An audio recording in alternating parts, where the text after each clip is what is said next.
بالنسبة للحالات الجديدة بفيروس كورونا فقد سجلت البارحة 1968 حالة جديدة سجلت خلال 24 ساعة الماضية. هذا ما جاء من معهد الصحة البلجيكي سيانسانو.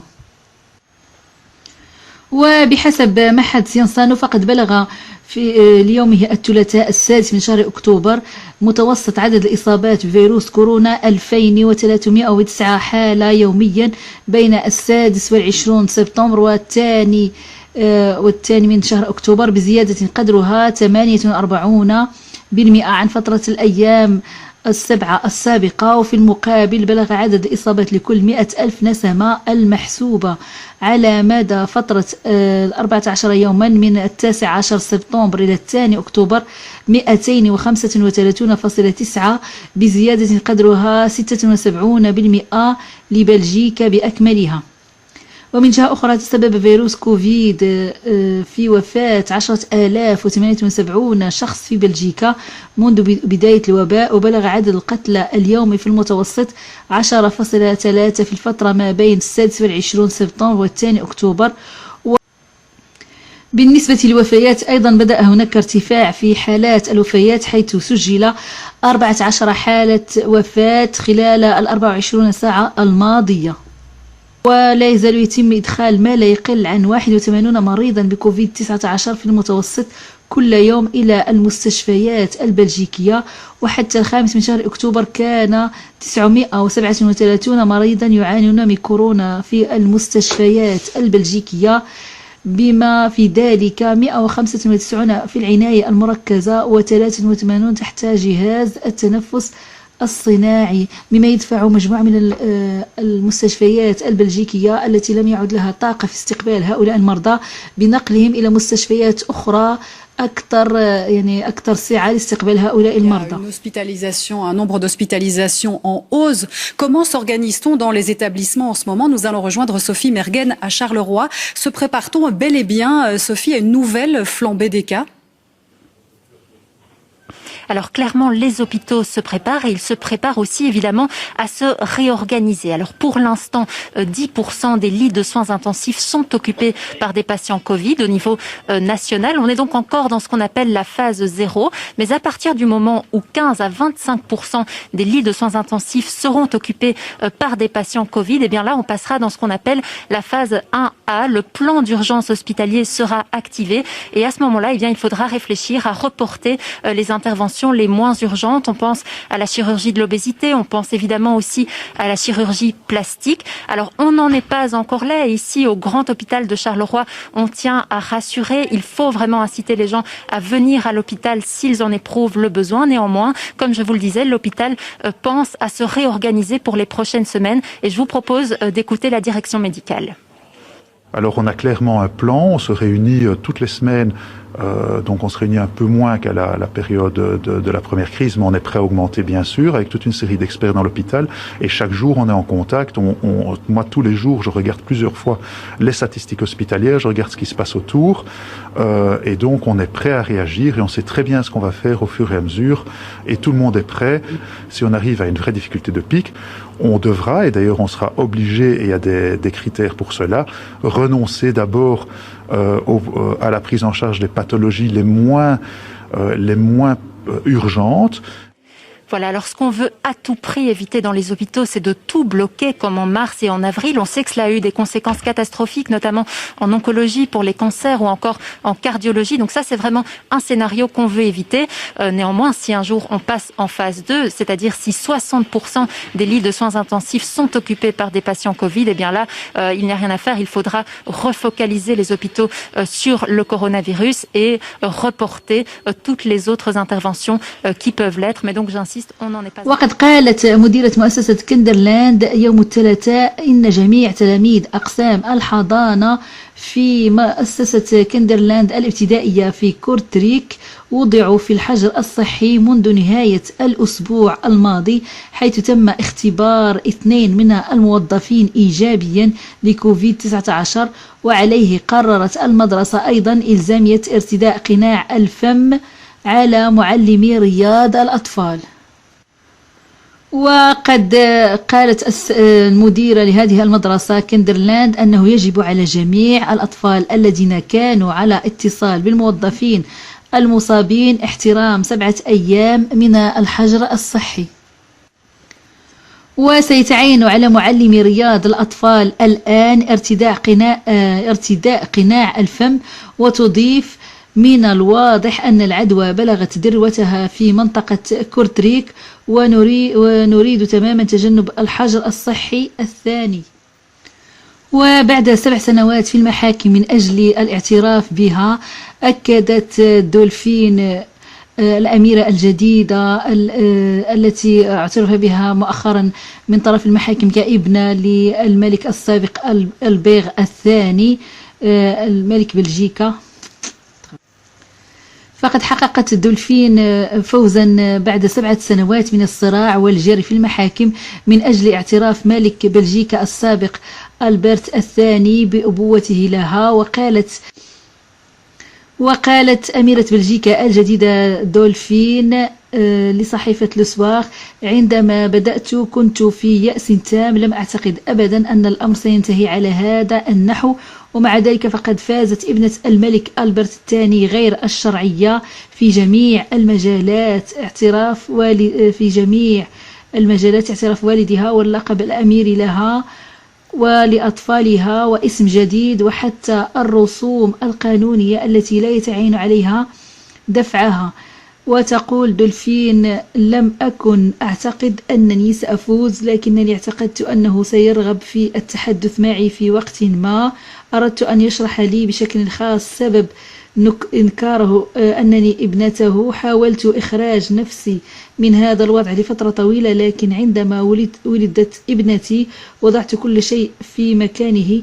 كيف يمكنك معاملة طفلك بهذه الطريقة؟ لم أكن أفهم في ذلك الوقت. بدا لي أسهل ما يمكن فعله هو ترك العدالة تعني بنا الطريق الأكثر تحضرا لحل هذا النزاع. وأضافت: كنت الفتاة غير المرغوب فيها، اللقيط المشاغب، وأخيرا يمكنني أن أبدأ في العيش. في الوقت الحالي لا تتوقع الأميرة دعوة من العائلة المالكة، لن أركع على ركبتي لتلقي دعوة، ولكن إذا كانت هناك مبادرة عفوية من جانبهم فسنرى. يعني هكذا تم الاعتراف بالابنة الغير شرعية للملك السابق ملك بلجيكا البيغ الثاني. Delphine de Saxe-Cobourg a répondu aux questions de la RTBF ce matin. Celle qui est devenue princesse de Belgique s'est enfin exprimée sur ces 7 années de combat judiciaire. Nous allons l'entendre, elle a enfin l'impression d'exister.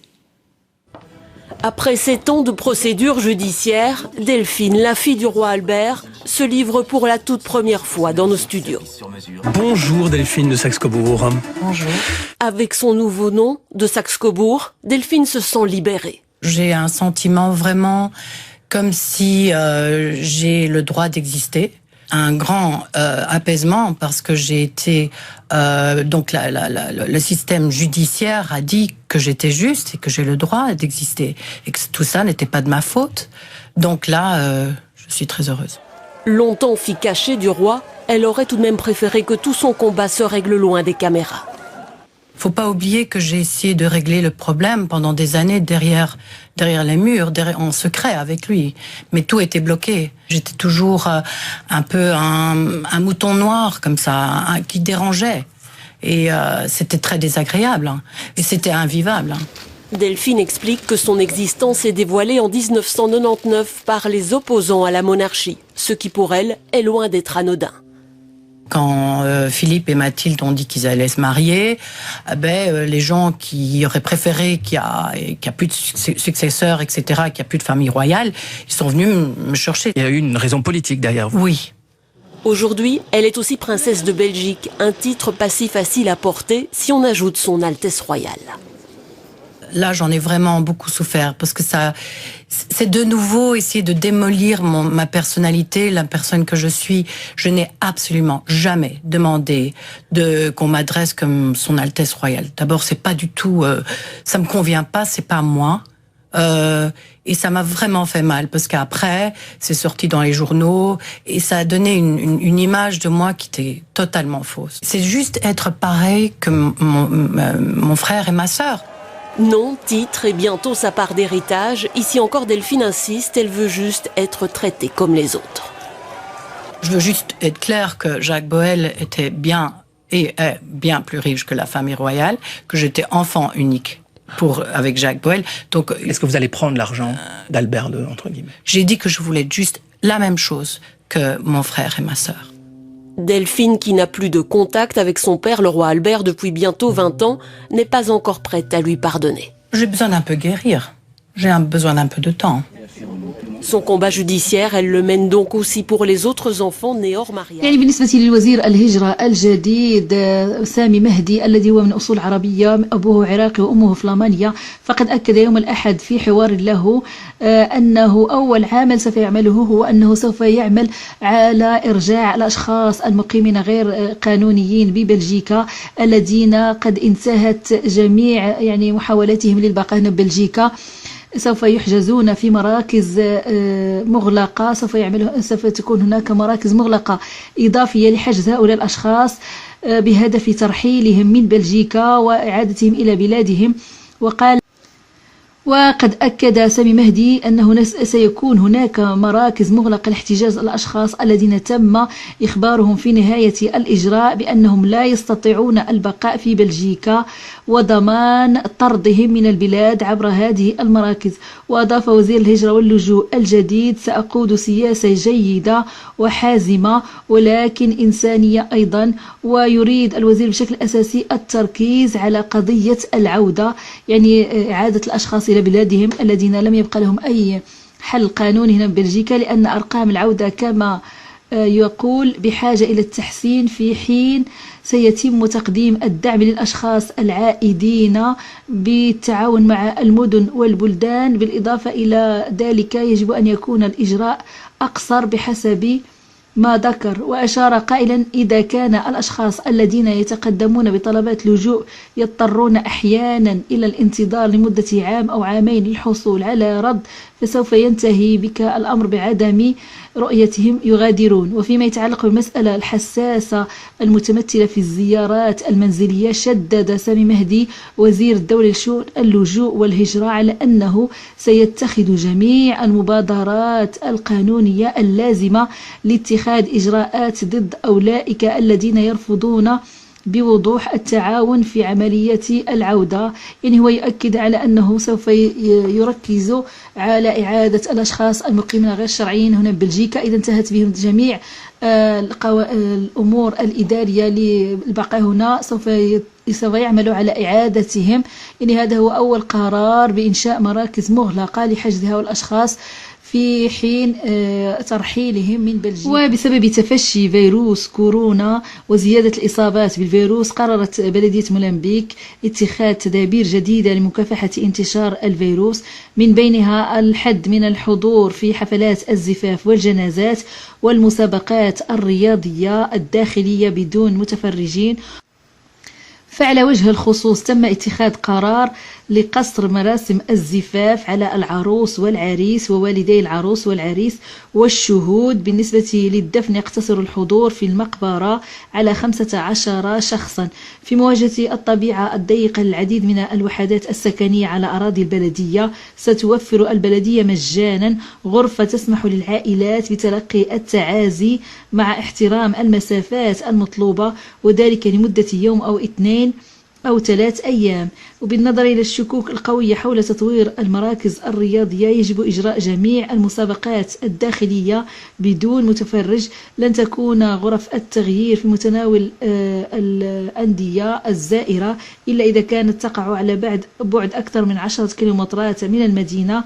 في مولمبيك لم يعد يسمح بتنظيم وجبات عائلية لما يصل ل10 أشخاص، ولكن ل5 أشخاص في لوغيكا على التراسات وأثناء المناسبات الخاصة.